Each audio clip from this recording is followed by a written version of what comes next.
The living room buzzed with the usual forced laughter and chatter of my relatives, but my heart pounded in my chest. The heart pounded in my chest. The air was thick with the lingering scent of jollof rice and fried plantains, remnants of dinner scattered across the dining table. My father's voice cut through the noise like a whip. "Zara, stand up!" he barked. All eyes turned to me. My face burned as I reluctantly stood, unsure of what I'd done this time. My parents never needed much of an excuse to make me their scapegoat. My harmless prank, announcing a fake inheritance check at dinner, was the perfect trigger. You thought that was funny. My father demanded, his face red with anger. Embarrassing us like that in front of the whole family. It was just a joke, I stammered, my voice trembling. I didn't mean, you didn't mean. My mother's voice was sharp, cutting through me like a blade. She stood near the mantel, her arms crossed tightly over her chest. "Do you think this family is a joke, Zara?" Before I could respond, my father grabbed a length of cord from the corner, the same one he often used to tie up loose household items. My stomach dropped as he stormed toward me. "Sit down!" he yelled, pointing at a chair in the middle of the room. Humiliated, I sank into the chair as he tied my wrists tightly. The rope bit into my skin, and I fought back tears. The flickering light from the old chandelier above cast harsh shadows on the walls. Laughter and murmurs rippled through the crowd of relatives. My younger brother Idris leaned against the wall, his arms crossed and a smirk on his face. "This," my father announced, gesturing toward me, "is what happens when you disrespect this family." The humiliation was unbearable. I bit my lip, refusing to cry in front of them.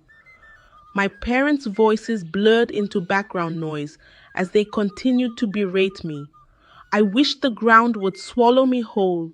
Then the door slammed open. The sharp sound silenced the room. Standing in the doorway was a man I hadn't seen in years, my Uncle Eze. Dressed in a tailored suit, he looked like he didn't belong in the chaos of this house. His piercing gaze swept over the scene, lingering on me and the ropes around my wrists. "What the hell is going on here?"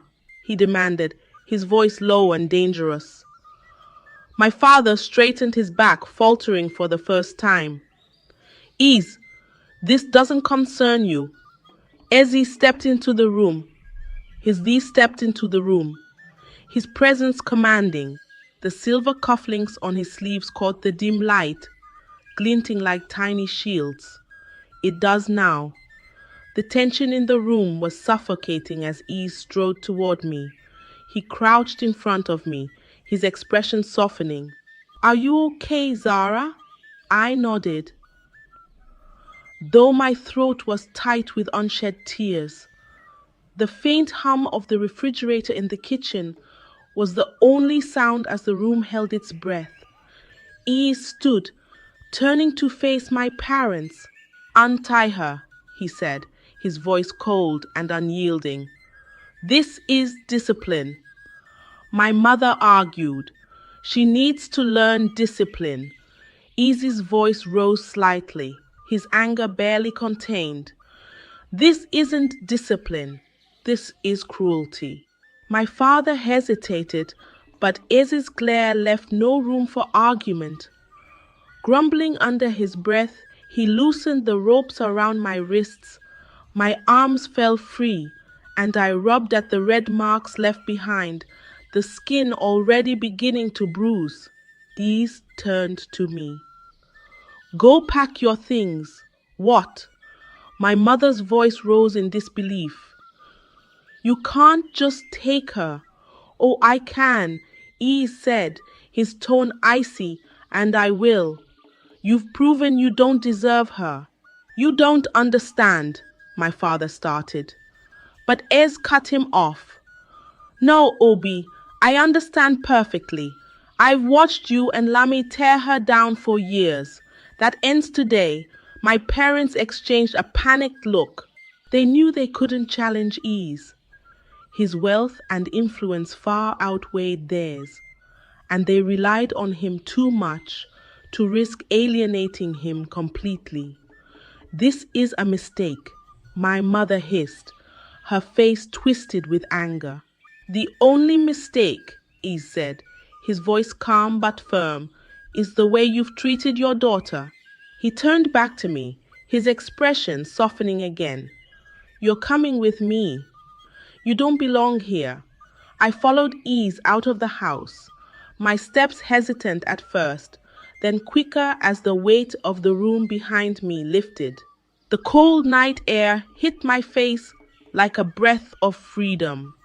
His sleek black car waited in the driveway, its headlights cutting through the darkness. As we reached the car, Eze opened the passenger door for me.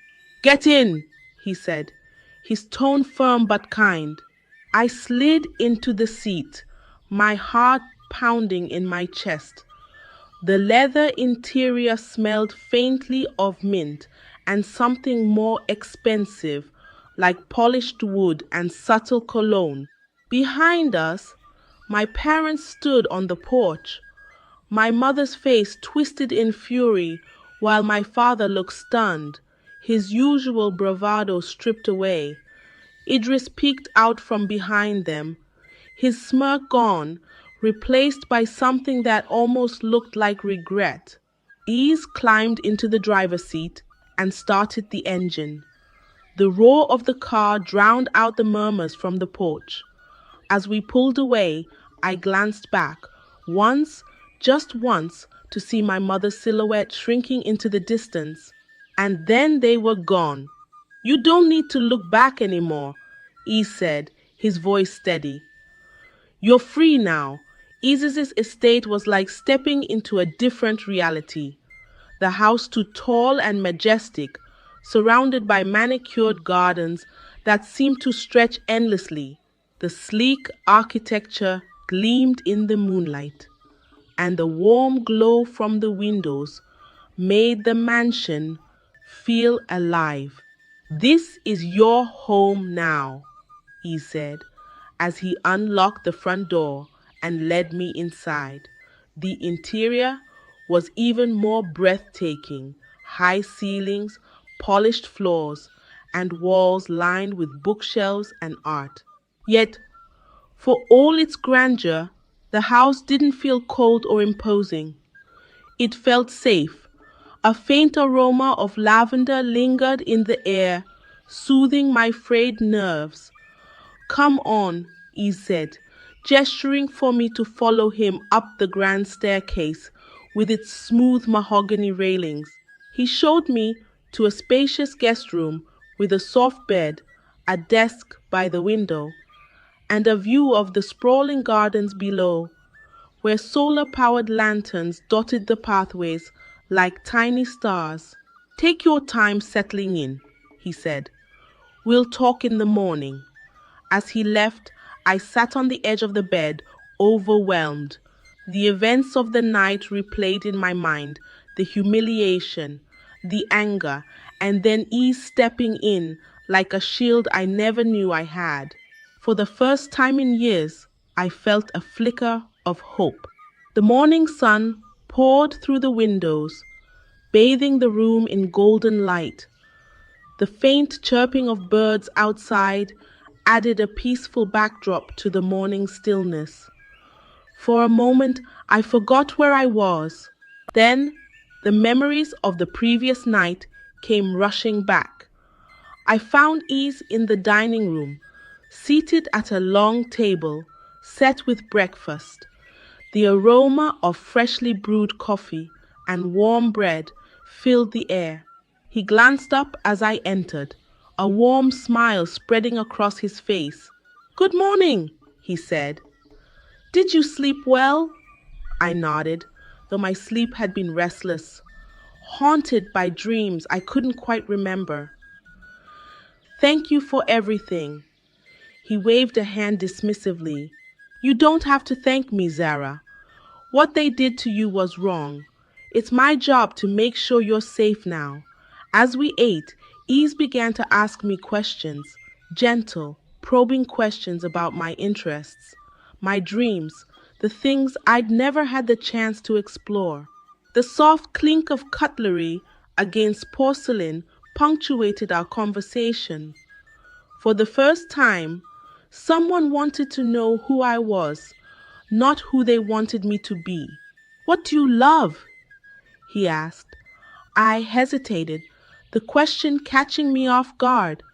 I I used to love writing, I admitted. When I was younger, I'd write stories all the time. But my parents said it was a waste of time. But my parents said it was a waste of time.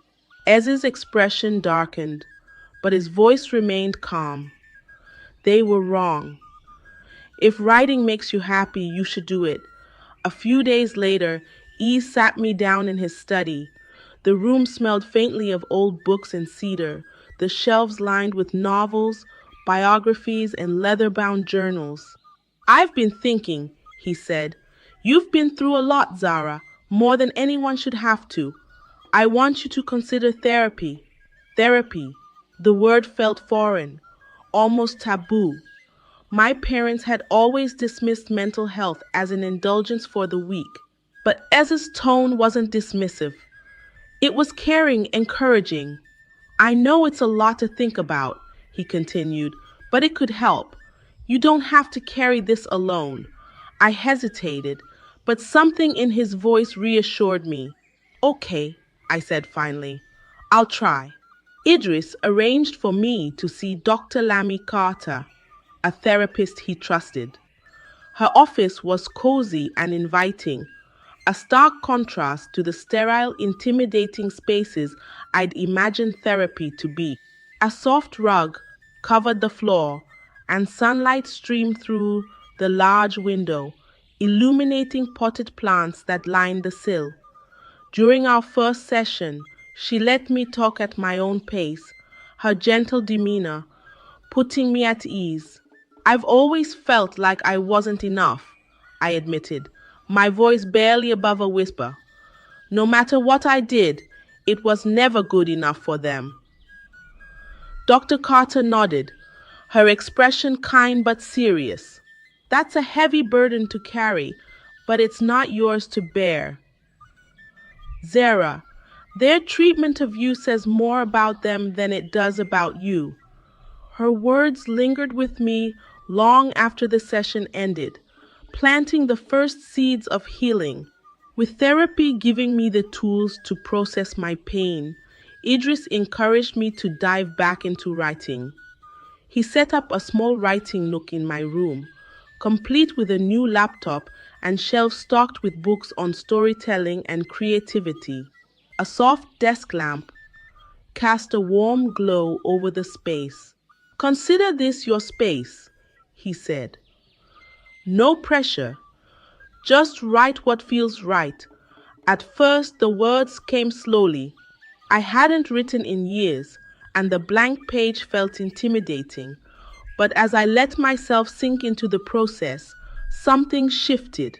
Writing became a refuge, a way to process my emotions and reclaim my voice. One evening, I showed Idris a short story I'd written, a tale of a girl who escaped a tower and found her freedom in the wilderness. He read it carefully, then looked up at me, his eyes shining with pride. This is incredible, Zara, he said. You have a gift. For the first time, I felt like I was more than the girl my parents had tried to break. I was someone with dreams, with talent, with a future. Weeks turned into months, and I began to settle into my new life. Therapy sessions with Dr. Carter continued to chip away at the walls I'd built around myself, while my writing flourished under Idris's encouragement. For the first time in years, I felt like I was breathing fresh air. One afternoon, Idris found me in the garden, a notebook balanced on my knees as I sketched out the outline of a new story. He sat down beside me, handing me a cup of tea. The scent of chamomile drifted up with the steam. "How's it coming along?" he asked, gesturing to the notebook. "Better than I expected," I admitted. "It feels good, like I'm finally saying things I've wanted to say for a long time." He nodded, his gaze thoughtful. "That's the beauty of writing. It gives you a voice, even when you feel like no one's listening." I stared at him, his words sinking in. For so long, I'd felt invisible, voiceless. But now, with each word I wrote, I felt a little stronger, a little more whole. One morning, as I sat at the dining room table reviewing a draft of my latest story, Idris handed me an envelope. My name was scrawled on the front in familiar handwriting, my mother's. "I found this in the mailbox this morning," he said, his tone neutral. "You don't have to open it if you don't want to." My hands trembled as I held the envelope. Part of me wanted to tear it up, to reject any attempt they made to reach out. But curiosity got the better of me. Slowly, I opened it and unfolded the letter. The words were clipped and formal, devoid of warmth. My mother wrote about how the family had been concerned about my decision to leave and how they hoped I would reconsider. There was no apology, no acknowledgement of the pain they'd caused, just veiled criticism and an attempt to guilt me into returning. I handed the letter to Idris, my throat tightening. He read it silently, his expression unreadable. "You don't owe them anything," he said finally, his voice firm. "Remember that." I nodded, but the letter lingered in my mind for days. It wasn't just their words, it was the realization that they still had a hold on me, even from a distance. During my next therapy session, I brought up the letter. Dr. Carter listened intently as I recounted my feelings of guilt and anger, the conflicting emotions that refused to let me rest. "It's natural to feel that way," she said. "They were your parents. You wanted their love, their approval. That desire doesn't just disappear, even when you know they've hurt you." Her words struck a chord. I realized that part of me still craved their validation, even though I knew it would never come. Letting go of that hope was one of the hardest things I'd ever done, but it was also freeing. By the end of the session, I felt lighter. I didn't need their approval. I didn't need anything from them. What mattered was the life I was building for myself. As the weeks went on, I poured my emotions into my writing. Idris, ever the supportive mentor, encouraged me to submit one of my stories to a local writing competition. The idea terrified me, but his unwavering confidence in me gave me the push I needed. To my shock, my story won first place. The prize wasn't just a cash award, it was the validation I'd never received from my parents. My work was good. I was good. At the awards ceremony, Idris beamed with pride as I accepted the trophy. "This is just the beginning," he said, his voice filled with conviction. "You have so much more to give." The high of the award win was tempered by an invitation that arrived shortly afterward, a request for me to attend a family gathering at my parents' house. At first, I wanted to ignore it, but Idris convinced me otherwise. "You don't have to go for them," he said. "Go for yourself to show them who you've become." The thought of stepping back into that house filled me with dread, but he was right. I wasn't the same person they tied to a chair and humiliated. I was stronger now. When I arrived, the atmosphere was as tense as ever. My mother greeted me with a tight smile, while my father barely acknowledged my presence. Obi, as usual, wore his signature smirk. Dinner was a quiet affair, the conversation stilted and uncomfortable. But as the plates were cleared, my father finally broke the silence. So, he said, his tone dripping with sarcasm, I hear you've been living it up with Idris. Must be nice to have someone else pay your way. I took a deep breath, steadying myself. Actually, I've been paying my own way. I'm in a writing program, and I just won a competition for one of my stories. My mother's fork clattered against her plate, and she shot me a sharp look. Writing, that's not a real career. It is for me, I said firmly, and I'm good at it. Idris, who had been silent until now, leaned forward. She's better than good. She's exceptional. You should be proud of her. The room fell silent, the power dynamics shifting in an instant. My parents, for all their bluster, had nothing to say. For the first time, I felt like I had control. Walking out of my parents' house that evening felt like shedding a heavy burden. The air outside was crisp and cool, a stark contrast to the suffocating tension inside. Idris walked beside me, his hand resting briefly on my shoulder, as if to remind me that I wasn't alone. You handled that well, he said, as we got into the car. Thanks, I replied, my voice quieter than I expected. The truth was, I wasn't sure how I felt. Confronting them had been empowering, but it also left a hollow ache in my chest, a reminder of what could never be. They didn't win, Idris added as he started the engine. Remember that?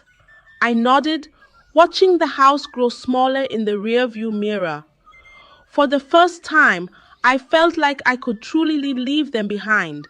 The confrontation with my parents ignited a fire in me. For years, I'd let their voices drown out my own. But now, I was determined to speak louder than ever. I poured myself into my writing, using the pain and triumph of my journey as inspiration. Idris noticed my growing focus and suggested I try something bigger, a novel. A novel. It's time, Zara, he said one evening as we sat in his library. You've proven you can tell a story. Now tell your story. The idea terrified me. A novel felt monumental, almost impossible, but Idris's confidence in me was infectious, and soon I found myself sketching out ideas. The story would be deeply personal, a fictionalized account of my escape from the chains of my family and the discovery of my identity. Writing the novel was both exhilarating and exhausting. I spent hours at my desk, weaving together fragments of memories and emotions into a cohesive narrative. Some days, the words flowed easily. Other days, I stared at the blank screen, paralyzed by self-doubt. Idris became my greatest cheerleader. He checked in on me regularly, offering encouragement and feedback when I felt stuck. Remember why you're doing this, he said one evening. This is your story. No one else can tell it. Those words carried me through the toughest moments, and after months of hard work, I finally completed the first draft. It wasn't perfect, but it was mine. Idris's influence extended beyond emotional support. Using his connections, he introduced me to a literary agent who agreed to review my manuscript. The agent's feedback was constructive, but firm. The story was powerful, but it needed refining. I dove into revisions with renewed energy, determined to make the story as strong as it could be. Each change felt like chiseling away at a rough stone, revealing the beauty underneath. As I worked on the novel, I found myself processing more of my past. One afternoon during therapy, I shared a pivotal moment from my childhood, a time when I had tried to stand up for myself, only to be shut down by my parents, only to be shut down by my parents. They made me feel like I was wrong for even trying. I said, my voice cracking. Dr. Lamy nodded thoughtfully. And yet, you're here now. You tried then, and you're trying now. That resilience is what brought you to this point. Her words resonated deeply. I wasn't just writing a story. I wasn't just writing a story. I was reclaiming my voice, my agency, my life. After months of revisions, I submitted the final manuscript to my agent. The waiting period was agonizing, but Idris reminded me to trust the process. You've already done the hardest part, he said. Now let it find its place. When the call finally came, I could hardly believe it. A major publisher wanted to pick up my novel. I felt a surge of emotions, joy, disbelief, and a quiet sense of triumph. My story was going to be out in the world, where it could inspire others who had felt silenced. The day the contract was signed was surreal. Idris was there with me, his pride evident in the way he smiled and clapped me on the back. This is only the beginning, he said. The publisher scheduled a release date, and the promotional process began. Interviews, photo shoots, and marketing meetings filled my days, but none of it felt overwhelming. I was telling my story, and that made it all worthwhile. News of my book's release reached my parents quickly. One evening, Idris handed me another letter. This time it was from my father. The letter was surprisingly brief. He congratulated me on my success, but couched it in backhanded compliments, calling my work unexpected and lucky. It was exactly the kind of response I had anticipated, dismissive and condescending. I didn't respond. I didn't need to. Their opinions no longer had power over me. The night of the book launch was a whirlwind. Friends, industry professionals, and even fans of my work packed the venue. The soft hum of conversation filled the air, mingling with the light jazz playing in the background. Idris stood by my side the entire time, his support unwavering. During my speech, I felt a wave of emotion as I addressed the crowd. This book is a testament to the power of resilience, I said, to finding your voice even when others try to silence you, and to the people who believe in you when you can't believe in yourself. As the book hit shelves, the response was overwhelming. Readers reached out to share how the story had touched them, how they saw pieces of themselves in my journey. Each message felt like a victory, not just for me, but for everyone who had ever felt unseen. As my book climbed the bestseller lists, I found myself thrust into a spotlight I never expected. Media outlets requested interviews, and invitations to speak at events poured in. At first, the attention was overwhelming, but Idris helped me navigate it with his characteristic calm. You're here because you earned it, he reminded me one evening before a live interview. Don't let anyone make you feel otherwise. Those words became my anchor as I faced the questions about my upbringing, my journey, and the message behind my book. I was honest, though I chose my words carefully, never naming my parents directly. It wasn't about exposing them. It was about telling my story. The more I spoke, the more I felt my confidence grow. I wasn't just sharing my experiences. I wasn't just sharing my experiences. I was reclaiming them into something meaningful. One evening, As I prepared for a book signing event, my phone buzzed with an unfamiliar number. Hesitantly, I answered. Zara?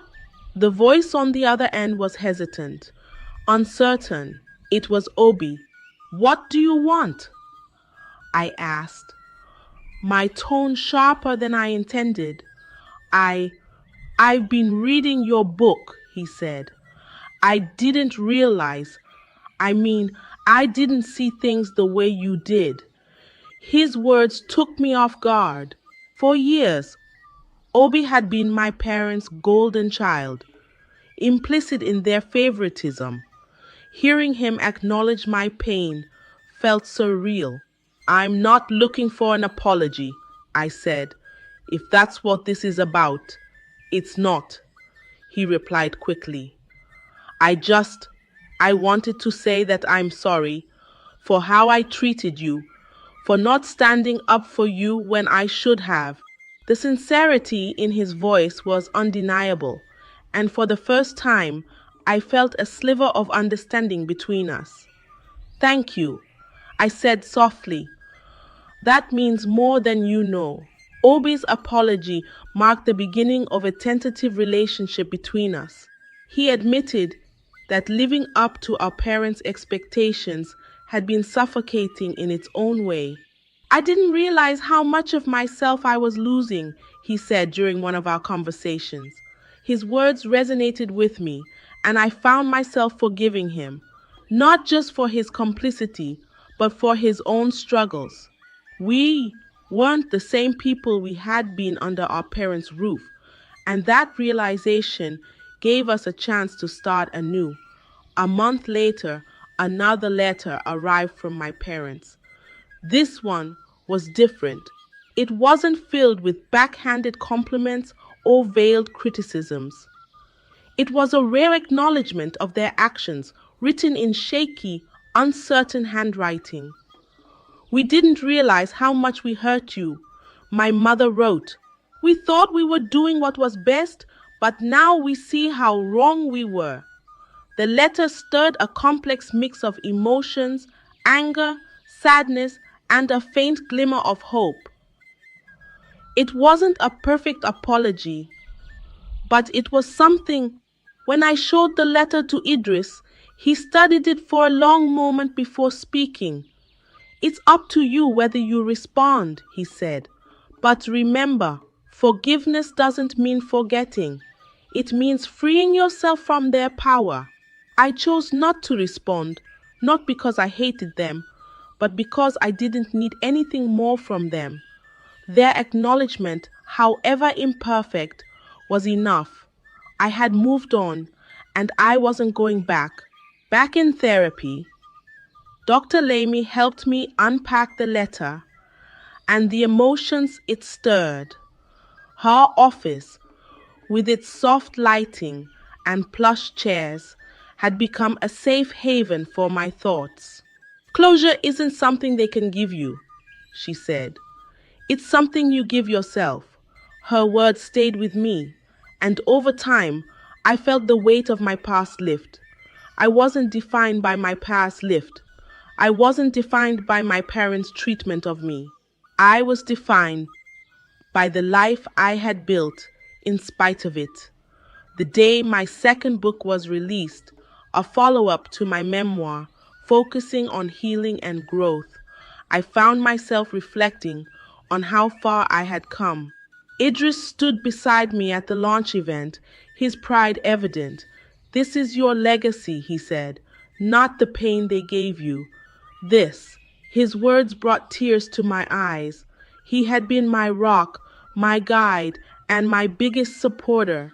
Without him, I wouldn't have found the strength to rebuild myself. That night, as I signed books and greeted readers, I felt a profound sense of gratitude, not just for Idris, but for myself, for the courage it took to keep going. Years later, I found myself back at Idris's estate, the place that had become my sanctuary. The gardens were as beautiful as ever, the house still filled with warmth and love.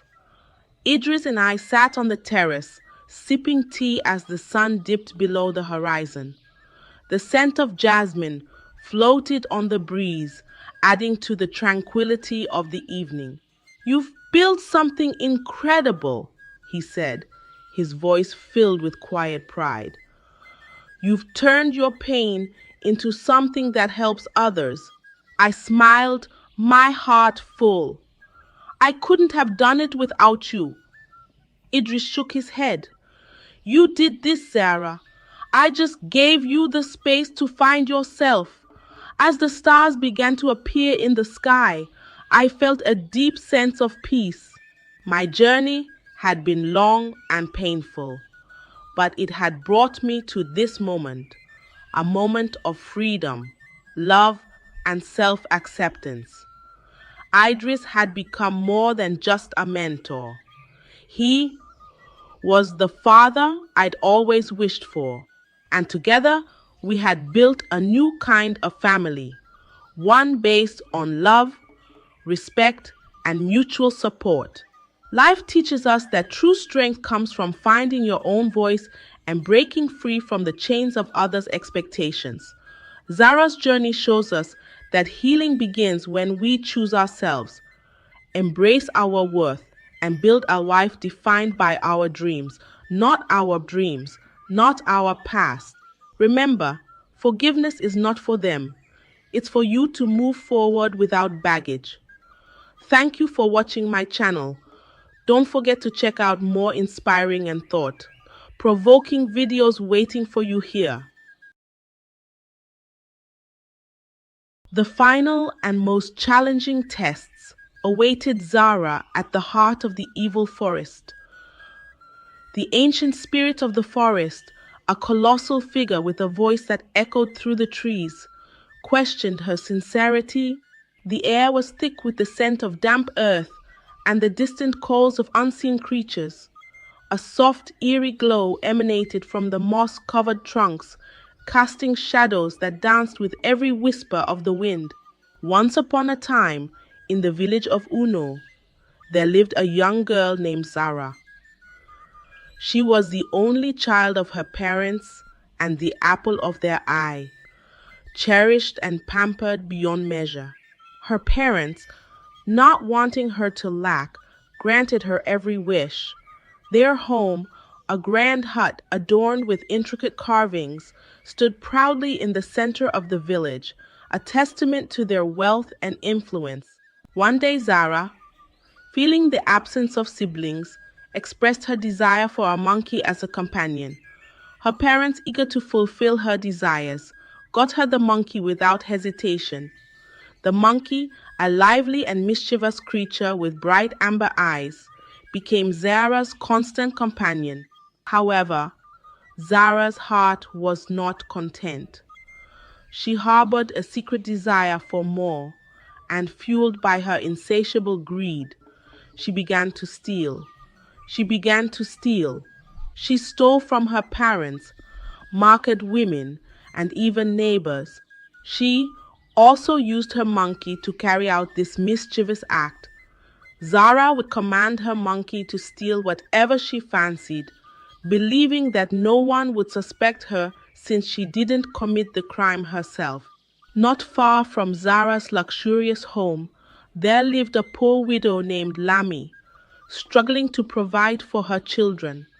Her small hut, with its thatched roof and walls patched with clay, stood on the outskirts of the village. Her life changed one day when a benevolent spirit took pity on her. The spirit gifted her a magical pot. This pot had the power to produce food, and so it became a lifeline for Lami and her children, ensuring they never went hungry. Whenever Lami needed food, she would utter some magical words, and immediately the pot would start cooking and would stop once the cooking was done. Lami's home became a haven of plenty, and her children never went to bed hungry again. Zara, with her keen sense of smell, started noticing the delicious aroma wafting from Lami's home every day. She began to closely monitor Lami's every move until she found out the source of the food. Envious of the woman's newfound fortune, Zara couldn't resist the temptation to possess such a miraculous pot that could conjure food seemingly out of thin air. One fateful day, as Lamy and her children headed to the farm, Zara and her monkey seized the opportunity to break into Lamy's humble abode. Determined to claim the magical pot for herself, Zara discovered, to her dismay, that she lacked the power to command its magic. Frustration overcame her, and in a fit of rage, she shattered the pot into irreparable pieces. The shards scattered across the earthen floor, their once glowing surface now dull and lifeless. When Lamy returned from the farm and discovered the wreckage, she collapsed in despair.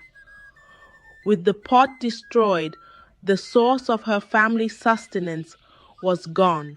Overwhelmed by pain and hunger, Lamy laid a curse upon the one who had brought this calamity upon her, swearing that the person responsible would know no peace and that their life would be as broken and shattered as the pieces of the magical pot.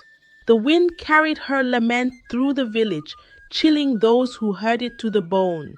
As the curse took hold, Zara's once charmed life began to unravel gradually. Firstly, her mischievous monkey ran away, leaving only a trail of scattered fruit peels behind. Her once doting parents became distant, their eyes clouded with disappointment. Misfortune followed her like a shadow, and the prosperity she had taken for granted slipped through her fingers. In her quest for more, she lost everything. As seasons passed, Zara grew into a very beautiful maiden. Her skin glowed under the sun, and her long braided hair cascaded down her back like a river of midnight. She was so beautiful, yet no one wanted to be associated with such beauty. Unknown to Zara, her life was overshadowed by an inexplicable curse. Nothing she touched prospered, and misfortune seemed to follow her like a shadow. Despite growing into a remarkably beautiful lady, not even a half-human dared to ask for her hand in marriage. Her mere presence brought calamity, turning every place she stayed into a den of troubles. Even her once affluent family fell from grace, becoming a laughing stock in the village. Zara, perplexed and disheartened, never understood the cause of her relentless misfortune. One fateful day, while she was at the stream fetching water, she encountered an old woman who also came to fetch water. With a heavy pot, the woman, frail and struggling, approached Zara and pleaded for assistance. Her voice trembled with exhaustion, and the weight of the pot made her shoulders slump. Despite her cursed fate, Zara's heart was kind, and she willingly helped the old woman lift her pot. Grateful for Zara's kindness, the old woman looked into her eyes and saw the burden that weighed down the young girl's soul. Intrigued, she decided to reveal the root of Zara's misfortunes. As the old woman spoke, Zara's eyes filled with tears, reflecting the agony of truth. A curse had been placed on you by Lamy, the widow whose magic cooking pot you destroyed, intoned the old woman. Lamy and her 2 children eventually died of starvation. Fortunately, one of her children survived and ran to his maternal home in a distant land, where he buried his mother, as that was her last wish. The words hung in the air like an unshakable fog, filling Zara's heart with unbearable sorrow. Overwhelmed by pain and regret, Zara wept bitterly. The old woman, moved by pity, made a solemn promise to help Zara break free from the shackles of the curse. Her aged eyes held a glimmer of wisdom as she traced symbols into the dirt with a gnarled finger, murmuring words of ancient power. However, the path to redemption would not be easy. Zara would have to embark on a perilous journey to Henri, a faraway land where Lamy was buried. She is to go to the graveside of Lamy and beg for forgiveness. Unri is a land surrounded by evil forests. People feared going to Unri for fear of having to pass through the evil forest, a place shrouded in mystery and